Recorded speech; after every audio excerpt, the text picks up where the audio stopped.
Please remember, the information in our podcast could be a trigger for some people.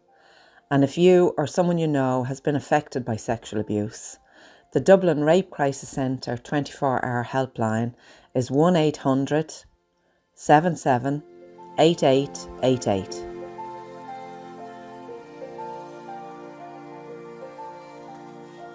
Hello, I'm Joyce. I'm June. And I'm Paula. We're the Kavanagh sisters, and we'd like to welcome you to our series of County In podcasts, where we continue to shine a light on childhood sexual abuse and its impacts. In today's podcast, we're going to look at secondary victims, and there are many. Secondary victims are anybody that are impacted by the crime. I think it's underestimated how many secondary victims there are. Say, for example, a young girl is abused in a home. Now, you think that this crime has occurred, has happened to her, but everybody in that household now is affected by that crime. And if it turns out, which it often does, that it's a family member who's committed the crime, well, now you've got so much stigma and pain dispersed throughout the entire family. The parents are devastated, the shame of it. How could they have allowed it to happen? Why didn't they stop it? Should they kill the person that did it? You know, leave it in the hands of the law. The reputation for the legal system handling these things is not good. How are they going to be perceived by the community? Are they going to be judged, ostracised? And each one of the family holds a piece of that story. And depending on where they fit in the family and who it was that abused, that's what makes this so difficult for each family member to hold on to. And then it's dispersed out into the community. There is judgment. People do make assumptions on how it happened and who allowed it to happen and why it could have happened, and yet they really don't. They're not comfortable with the details of it. The victim's behaviour as a result of this crime alters, which is, again, only right. In response to their change in behaviour, the family members change. You know, if that person that's been abused has children, the relationship with the children has changed. Yeah, often they wouldn't realise they've been impacted. They feel this happened to my sister, say, so it has nothing to do with me. They don't understand that they've been impacted. You know, it wouldn't dawn them to go and get support, not that there is any. Yes, but they don't even know who to turn to express the feelings they might have in relation to it, because they feel they're not the victim. It is usually somebody known to the family within the family home. We were all victims of sexual abuse. My family are victims of sexual abuse. They all were impacted by it. My husband, my partner, everyone that knew me closely was really affected by it. They didn't realise it, and I didn't at the time. I really didn't care. I thought this was all about me, but God loved them. They had nowhere to go with this stuff. They didn't know what to say, how to feel, who to say it to. They had nowhere. They felt their job was to be strong for me. My kids felt they had to be strong for Mammy. My husband thought you had to be strong for me. It's just everybody, and you think well, at least they weren't raped, but they may as well have been with the damage that took on them.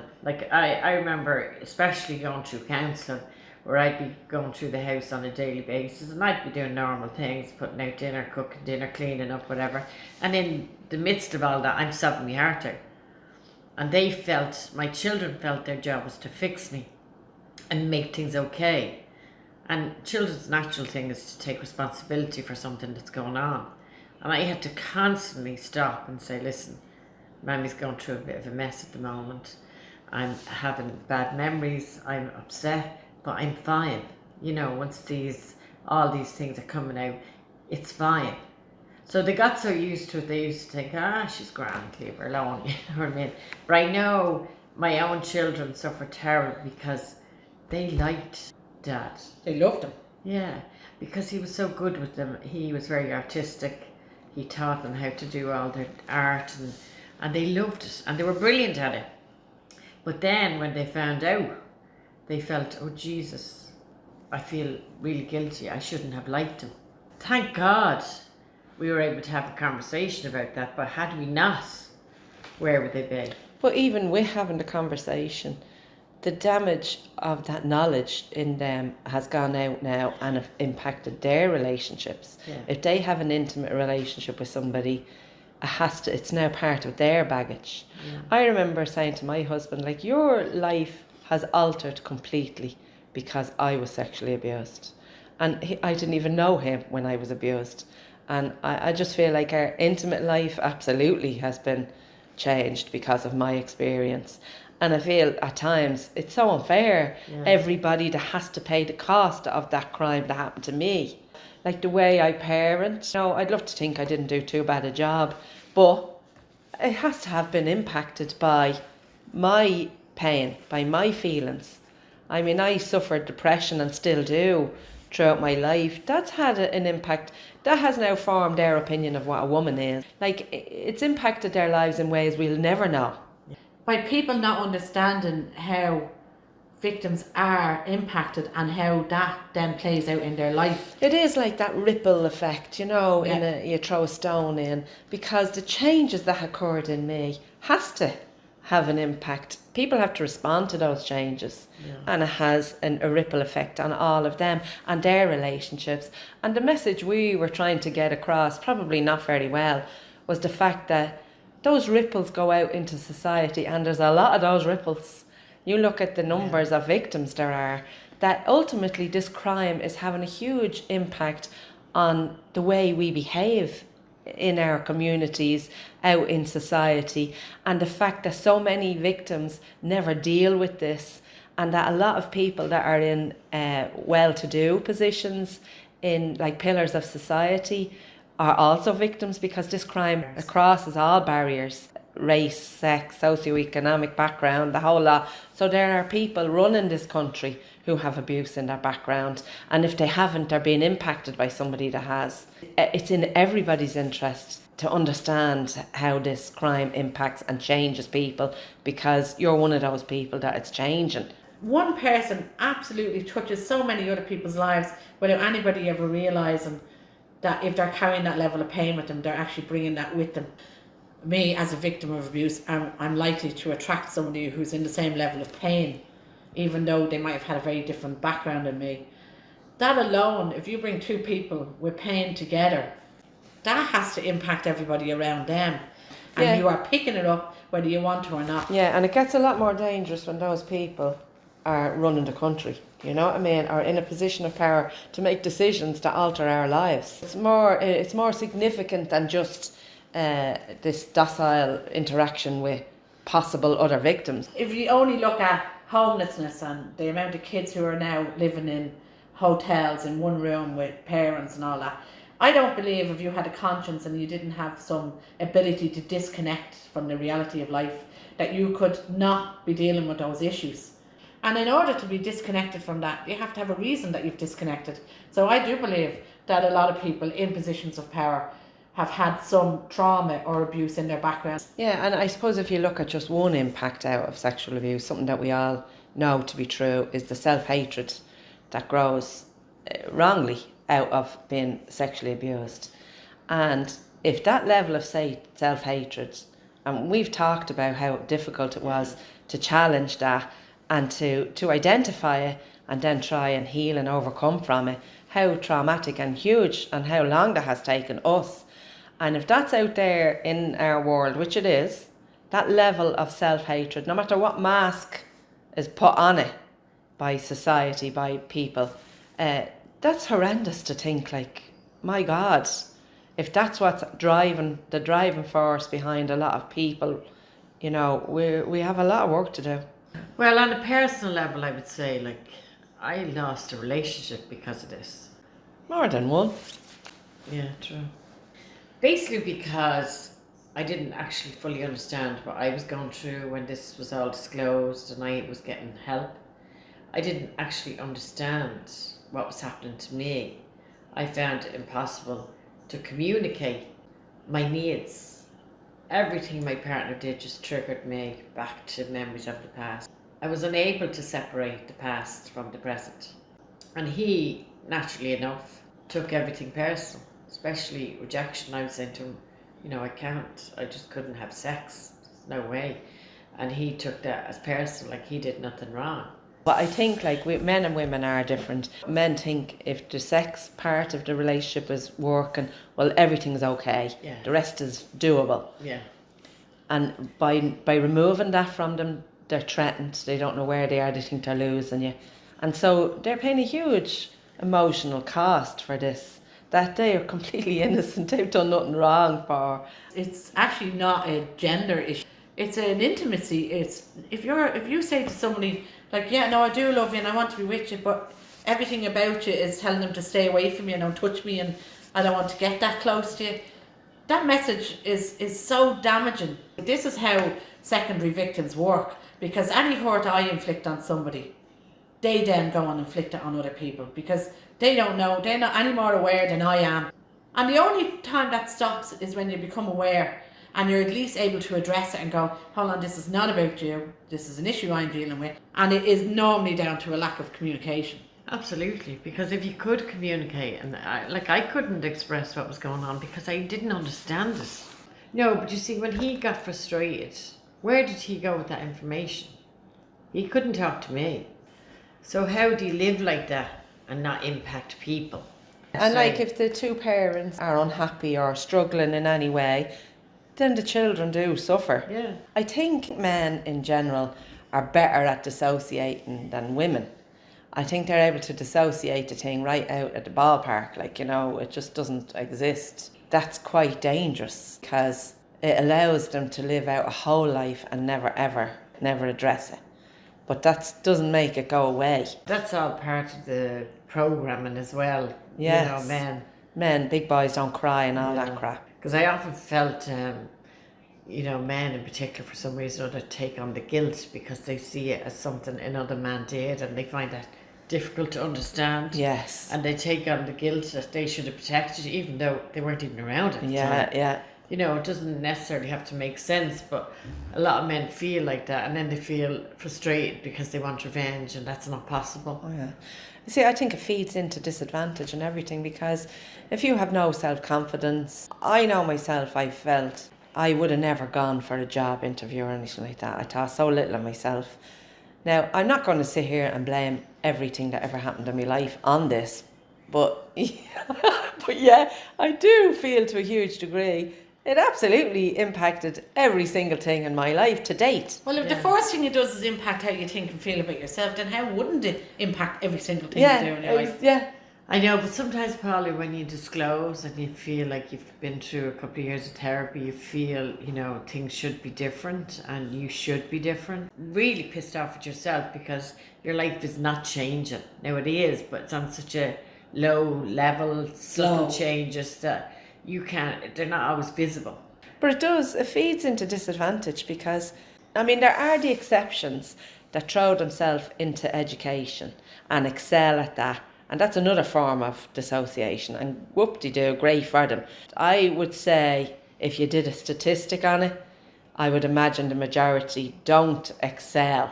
No one is not impacted by this. Like in our case, when this came out, it was very clear who was jumping the sinking ship. And that was the whole lot of them. Right, I think now, in fairness to them, I think it would have been absolute fear.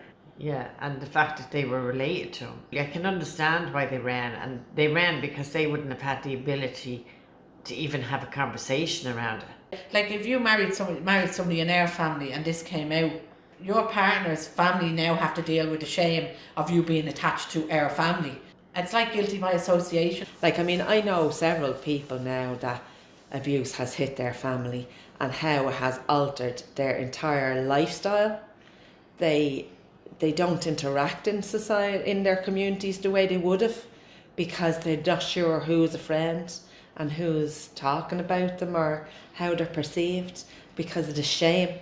There are expectations, unsaid expectations of them to disown a member of their own family because there's some suspicion around them.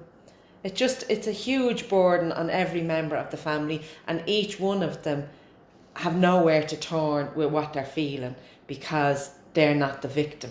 It isn't just the family, because if there's a suspicion of somebody in the family, it divides the family because some people think, it's not true, you should stand by them or whatever, and other people think you should disown them. If you're lucky enough that you take a case and that he actually gets a sentence and he goes to jail, well, that's him done. He's gone off to jail. He lives there for however long and then he's back out. In the meantime, all of the family are still living within the same community, and especially if victims waive their anonymity. So everybody knows the family, the immediate family that the abuse occurred in, and then all their extended family and their neighbours and their relatives. My relationship with my husband, my relationship with my children, my relationship with yous and with any friends, whatever job path I'm on is impacted and shaped by my experience, and then how I interact with people in that role. So like on my journey alone, I'm changed because of what happened to me, and because I'm changed, my interactions with people are changed. I closed myself off because, like, when I was emotional, my energy was completely drained. I couldn't function. But I know I wasn't emotionally available to my kids. And even now, to be emotionally available, it's not that fucking easy, like. Yeah. You know, I have to really Work fucking zone in on it. And you know how I found out? I had a friend sitting here with a coffee, and, you know, every time she came in, I'd give her a hug. I do that with anybody, give her a hug. We sat down and had a cup of tea. And I said something, oh no, I was really upset about it. You, she said, you don't get upset. She said, you're not an emotional person. And I said, like, fuck you. But actually, she was Went right. in. Yeah, she was right. And I was like, God, I'm doing exactly what Mommy did. But I didn't realise how often that happened. But to unlearn that, it's extremely difficult. And I still haven't got that. When I'm with my kids and I have to enter into my body, and it's not easy, but then I have to realise, Joyce, you can't fix this. Shut the fuck up. So that's how my kids have been impacted. And God knows how that impacted them. Do they learn now? You come to Mommy with all your problems, no issue, but she's not there for you.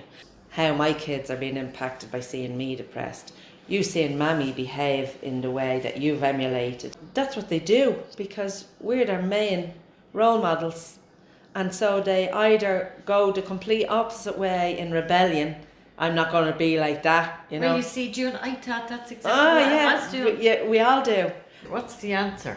Providing more support and recognising that if there's a victim in a household, that whole household needs help. Like, every person in that house needs support and help to understand their partner, their children need to be brought in. Partner needs to know what to expect, what's coming down the line, and the children also have to be made aware, so as they don't take responsibility and get tangled up with personal responsibility for the condition their mother or father or both are in. Thanks for listening. Hopefully some of the information we have shared will resonate with you. This will give you a deeper understanding of yourself, plus allow you to move into a space where you can show compassion to yourself. Please know that no matter how you feel or how you reacted to the abuse, it was normal. We are hopeful and optimistic that those in any position of power to bring about change will be moved into action, so we can finally eradicate childhood sexual abuse. So please spread the word and share the information. Thank you. The decision to heal from childhood sexual abuse places you on the most important journey of your life. You're in charge of this journey. Only you know what works for you and what doesn't. It takes as long as it takes, because there's no rush in it and there's no faking it. You have to feel it. And just as the ripple of pain that you're in goes out and impacts all of those around you, so does the healing. And the more you heal, the more everyone around you benefits from your healing. You've been listening to the Kavanagh Sisters Count Me In podcast. You can contact us on Facebook, Twitter or Instagram, or directly at thekavanaghsisters@gmail.com. We would like to leave you with a quote that you can take with you throughout your day. We all need to change our mind about therapy, about our views on therapy and what it is and what it means. It's basically talking to another human being about your problems, sorting out your thoughts and your emotions. And there's not a person alive who couldn't do with that. Don't let fear stop you from getting the help that you need to feel better and move on with your life.